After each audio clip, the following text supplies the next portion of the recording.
Hi, welcome to Tea Time at the Movies. I'm your host, Tea Time. Got a great show for you guys today. Got 4 reviews for you. Glad you're here. For the new releases this week, we got Him, the new Jordan Peele produced horror movie. We got A Big, Bold, Beautiful Journey, the new romantic movie.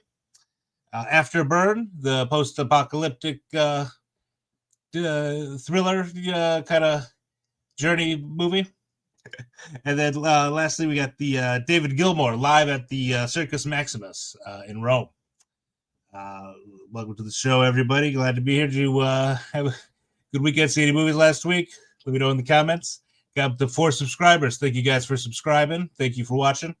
Welcome to the show. Like I said, let's jump right into it with the first one here. We got Him, the new Jordan Peele produced movie, but directed by Justin Tipping. He was also credited as a writer. 2 other writers on this. It was Zach Akers and Skip Bronke. I didn't recognize any of their credits. The plot for this one, if you haven't seen the trailer, it's a college QB star, big-time quarterback star.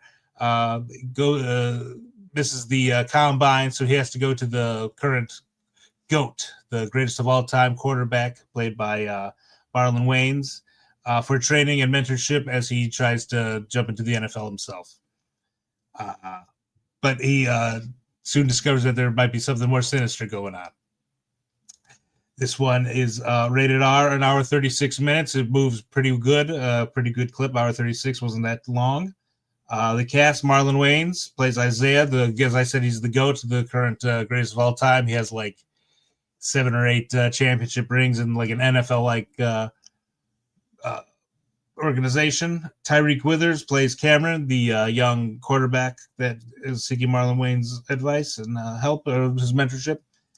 Some other guys I recognized, Tom Heidecker, he plays the agent of the young quarterback, and Jim Jeffries, he plays kind of the doctor, the team doctor, the team doctor. He has an injection and advice for any injury that might happen on the field. But overall, this was a no thanks, not for me. This wasn't very good horror. Although it was very suspenseful, very tightly shot. Everything is very, very tightly shot, very close up to the actors in style in the cinematography. It was definitely Jordan Peele's style. If you've seen his other movies, definitely shot in that style, kind of the same kind of. You don't really know kind of what's going on in the beginning. This was shot well, as I was saying. Everything shot real tight on the faces, tight on the bodies. The sound was good in this, good sound music, good sound editing, good sound mixing, however you call it. That was pretty good at this. But this movie, I'd say, with a lot of the same problems I have with a lot of Jordan Peele movies, that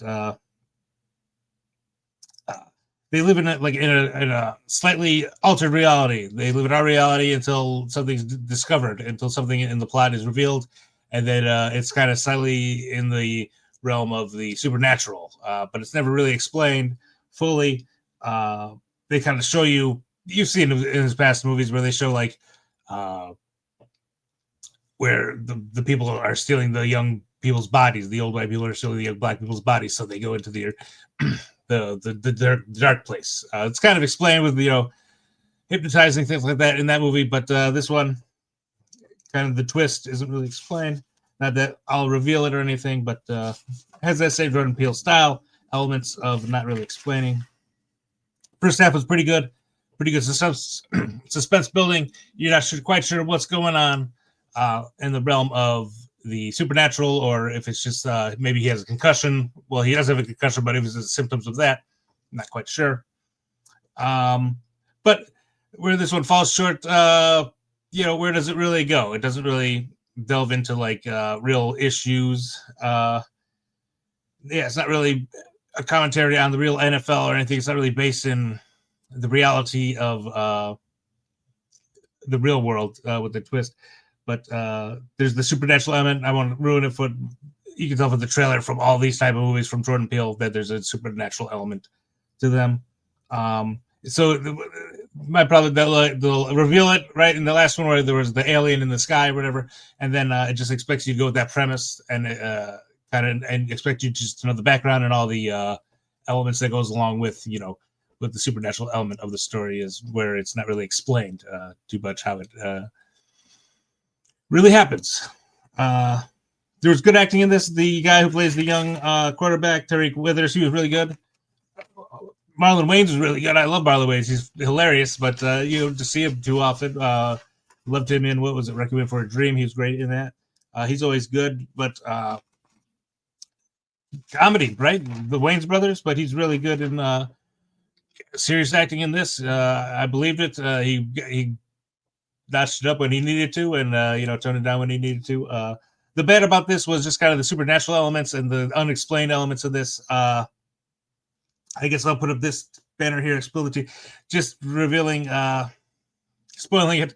If you really want to know, you're not really missing anything in this, but the element is the GOAT, the greatest quarterback of all time, the Marlon Wayans character. He has inherited the blood of former quarterbacks who were also the GOATs. And that kind of gives him supernatural powers. At the beginning of the movie, not supernatural powers, but at the beginning of the movie, they show Marlon Wayans' character. He has a horrific injury on field, like he snaps his leg and he's holding his leg up and that thing is dangling, and he comes back for it to win, multiple championships after that injury. So it sort of like gives you healing powers, I guess. You're sort of not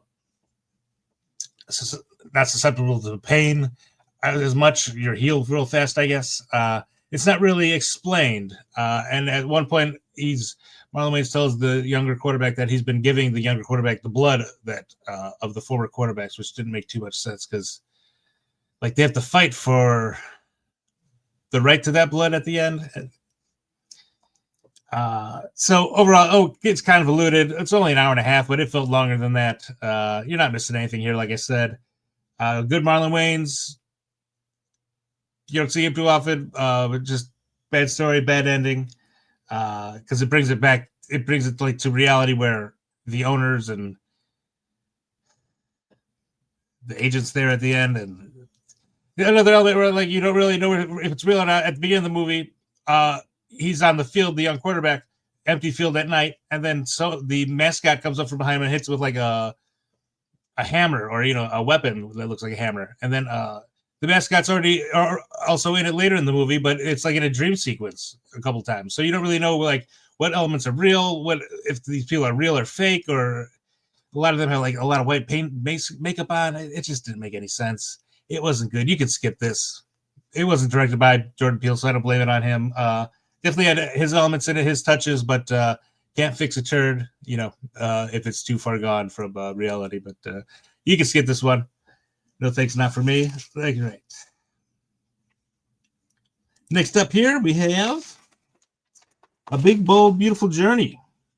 The new romantic movie. I'd call it a rom-com, but there wasn't too much comedy in it. All the comedy, I guess, is spoiled in the trailer when the guy calls what's her name? The girl, 40 years old, Margot Robbie. This one's rated R. It's an hour 49 minutes. It feels 2 hours. It kind of drags. It's rated R. I couldn't believe it. I looked it up. It's rated R for language. Maybe there's talk of suicide or something. I'm not sure why this was rated R. It's getting over a traumatic past, and finding new love story. What's rated R about that? You have to be 18 to watch this stuff. Directed by a person named Kogananda. I don't know if he's Hawaiian or Asian. I'm not sure. Just the one name there. Kogonada. Kogananda. Maybe I should look it up. But the writer, written by Seth Rice. Not sure how to exactly say that, but he wrote The Menu. That movie that came out last year, the year before, with the horror on an island where the people are the menu. That was good, but it also looked like this guy had writing credits for The Onion, the publication. They come up with this satire. The plot for this one: Colin Farrell and Margot Robbie meet at a wedding, and they embark on a journey into the past and move forward in the present. And they kind of their love story told here through the movie. This was unfortunately a no thanks, not for me. This was pretty bad. Uh, it's not the reality they created doesn't isn't played out throughout the whole movie like in the same place. Like they create if you see the trailer, they go through doors that are in fields, and then it takes them back to like a high school memory where they relive the high school memory for Colin Farrell, or uh, Margot Robbie has a memory of her mom or whatever. But uh,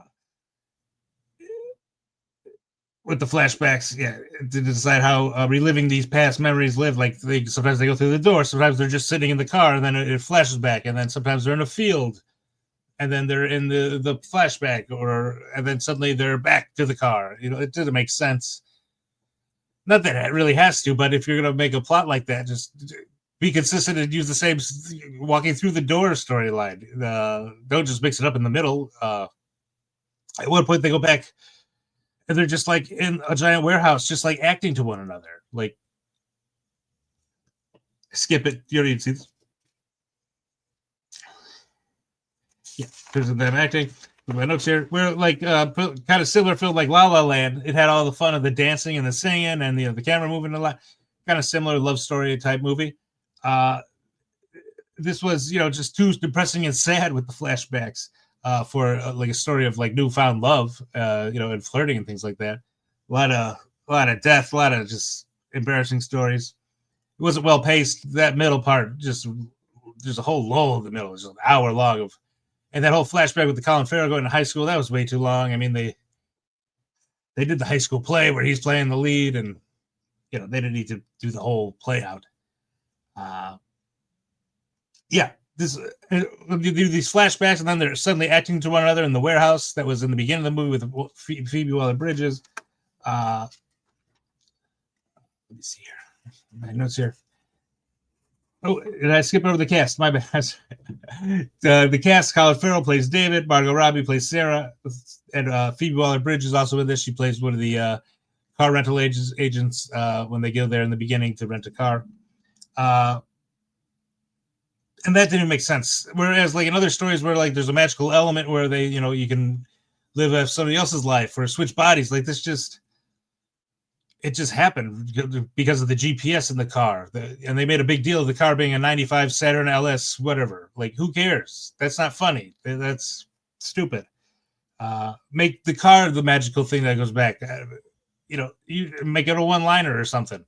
But they didn't really explain that. Not that you need to, but if you don't do it, we're just left up to try to figure it out ourselves, which you don't want someone in the booth here thinking or doing. You want to not explain everything, but if it's as silly as reliving the past, and they're there, kind of not, they're interacting with the other people that are in their memories. It didn't do it well. You can skip this. With all the acting, it just you suddenly see the facade of the movie. Like you can tell that they're acting to one another. And, they go back home at the end. Those were touching scenes. Near the end of the movie, Margot Robbie goes home. She has a scene with her mother. And Colin Farrell goes back. He has a scene with his younger self. Those were touching moments. But I'm not going to wait an hour and 35 minutes to get to a touching scene that, when you think about it, doesn't really make sense. It's just trying to get over their past. By the end, I didn't believe anything. They go back to their own reality, where they go home, where they live in the city. He lives on the north side. She lives downtown. And then she goes to visit him. I didn't believe anything by the end. I didn't believe he was sitting on a stoop. I didn't believe the fucking tree was real that was right there. The lighting looked off. I didn't believe that was a house. It all looked like a facade. By the end, you're just seeing past everything. They're acting. You can tell it's not like a cohesive story told through. It's a skip. It missed. It's a miss. They tried, but the past is very depressing. They don't really go over it or like have a real touching love story. They're just kind of surface level, going back in each other's memories. Like other movies do this way better. Skip it. Colin Farrell was good. Margot Robbie was good, but he used his natural accent. Why not just let Margot Robbie use her natural Australian accent? Why does she have to be American? Like, this movie didn't have to be based like in that reality. Like, I didn't get it. Maybe it's in her contract or something, but let her speak her natural accent. She's always doing American. So skip it. All right, next up here we got Afterburn, new action. Yeah, it's an action movie. It's rated R, hour 45 minutes. It feels it. Directed by J.J. Perry. Looked like he did a lot of stunt work in the past. I'm not sure if it's first directing, but it's the only directing I saw. There was 4 writers to this movie: Nimrod Antal, Scott Chitwood, Paul Enns, and Matt Johnson. I don't really recognize too many credits. The plot for this movie is just an action movie. Sam Jackson plays the king, the self-proclaimed king in England, although he doesn't really have an accent. And he hires David Bautista to retrieve the painting Mona Lisa from France, where it's been hidden by the French government. So he's sent there to retrieve it and bring it back.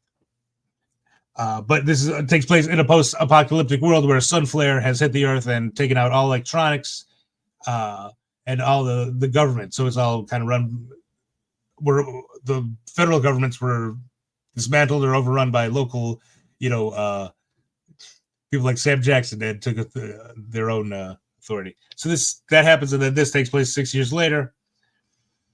This was the stars in this are starring David Bautista. He plays Jake, which sounds made up in the movie when you hear people call him Jake. I don't know if he'd have a name like Jake. Sam Jackson plays King August, who's like the king in England. Olga Kurylenko plays Drea. She's kind of helps David Bautista when he gets into France. And then the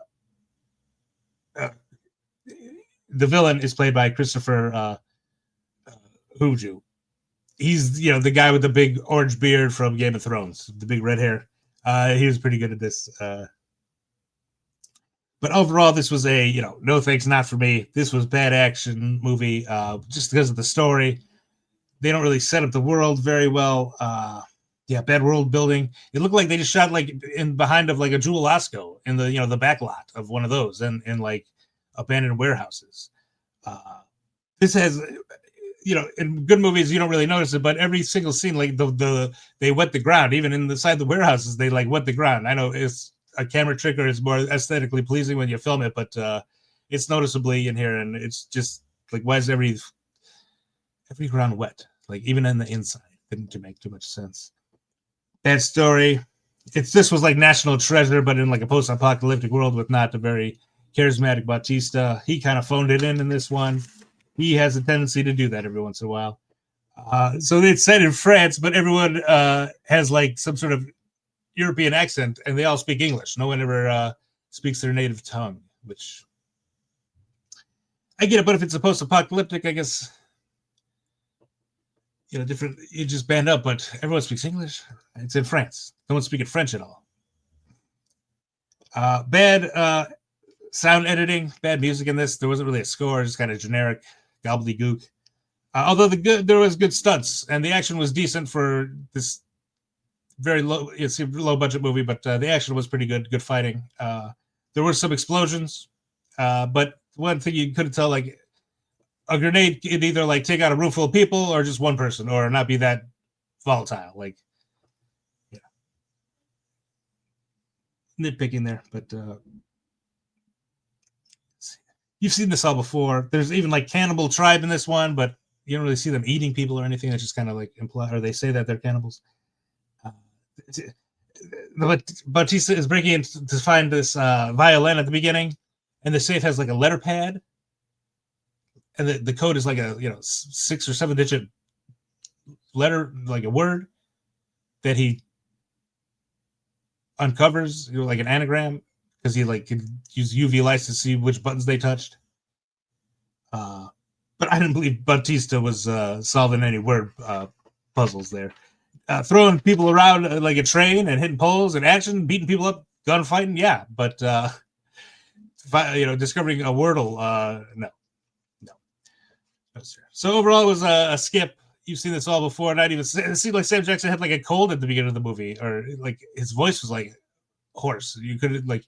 It seemed like he lost his voice. They had him for like 5 days, and like the first 2 days, his voice was gone. There's nothing here. You could skip it. Wait till it's on HBO Max or whatever. I'm sorry, I saw this. Hour 45. It was way too long. Skip it. Then last up here, we got the concert movie, David Gilmour live at the Circus Maximus in Rome. We're going to do this one. It was filmed in 2024 in the Luck and Strange tour from David Gilmour. This is just a straightforward, filming of one of the concerts in Rome. It was beautifully shot. The concert hall is gorgeous. It sounded amazing. If you love David Gilmour, if you love, Pink Floyd, he played several of the hits. He can't play every hit. Some of the Millers kind of, he brings the daughter out. She plays the harp. So go to the bathroom, go get a refill. That's what I did.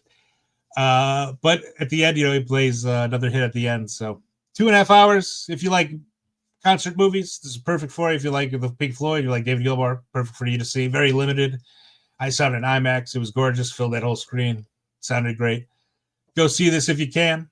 I recommend it. It seemed like there's only showtimes this Sunday at like 3 here in Chicago, but I saw it a couple days ago. IMAX. Wednesday, pretty good. So go see. Oh, sorry. Yeah, thumbs up for this, definitely, but limited. Maybe it'll be released further if a lot of people go see it. All right. And then last here. Sorry, I'm going for Creative Band. I thought I had made this. So tons of stuff came out this week. These 4 I saw, but the other ones I'm looking to see this weekend. I'm going to do a review maybe early, maybe Sunday for my 4 subscribers. God bless you. Thanks for subscribing. I'll try to see In Whose Name, that new Kanye documentary. Always find documentaries fascinating. Kanye, getting into the Nazi stuff. So maybe, I don't know, see what's going on there. London Calling looked interesting. Want to see that mega doc? Why do they make a documentary of the movie Megalopolis? That's low on the list, but I saw it was out. The Senior looked okay. Want to see that? Xeno, some sort of alien movie. And History of Sound looked like an interesting period piece or something. So I'll try to watch some of those. Maybe do another review this weekend. But that's all I had for you guys this week. Him, go skip that. Big, Bold, Beautiful Journey, you can skip. Afterburn, skip. If you're possible to see David Gilmour in concert, I'd say go see it, but it's very limited. Maybe this weekend's a skip, or maybe watch something you missed in the past few weeks. There's still tons still out. So thanks for tuning in, guys. Remember that the T stands for truth. That's a guarantee, and I'll see you next time.